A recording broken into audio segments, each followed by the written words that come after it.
Metsäkoneiden kuljettajat kisailevat paremmuudestaan Jämsänkoskella. Tänään alkaneeseen ja huomenna päättyvään tapahtumaan odotetaan 1000 kävijää. MotoGP-tapahtuma muistuttaa myös harvennustöiden ja energiapuun korjuun voimakkaasta kasvusta. 5 konetta ja miestä kisaavat metsäkoneen käytön paremmuudesta Jämsänkosken metsätapahtumassa.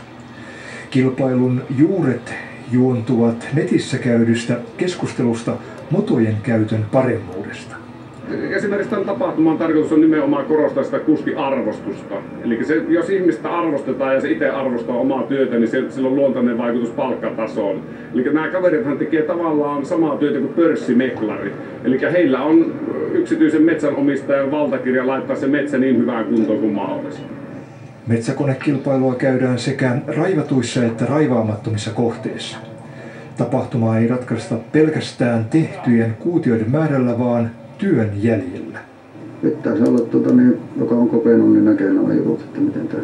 Ja tietenkin jos lähdetään, en tiedä mikä tässä on oikein tarkoitus, jos lähdetään hakemaan nopeutta, niin se on silloin se nopeus ja työn jälkeen, niin se sitten ratkaisee. Metsäkonekilpailun ohella alan väki muistuttaa odottavista töistä metsissä, varsinkin harvennushakkuista. Venäjän puun tuonti uhkaa vähentyä, mutta teollisuus tarvitsee lisää puuta. No ehkä suurimmat paineet kohdistuu juuri tämmöisiin tässä MotoGP-tapahtuman kaltaisiin kohteisiin, eli näihin nuoriin kasvatusmetsiin. Paineet kuulostaa olevan kovat puunkorjuun lisäämiseen, että se näyttää kyllä teollisuuden puolelta olevan vahvat tarpeet. Miten riittävät koneet? Kyllä mä uskon, että kalustoa niinkin on, että ehkä yrittäjäkunta ja osaava työvoima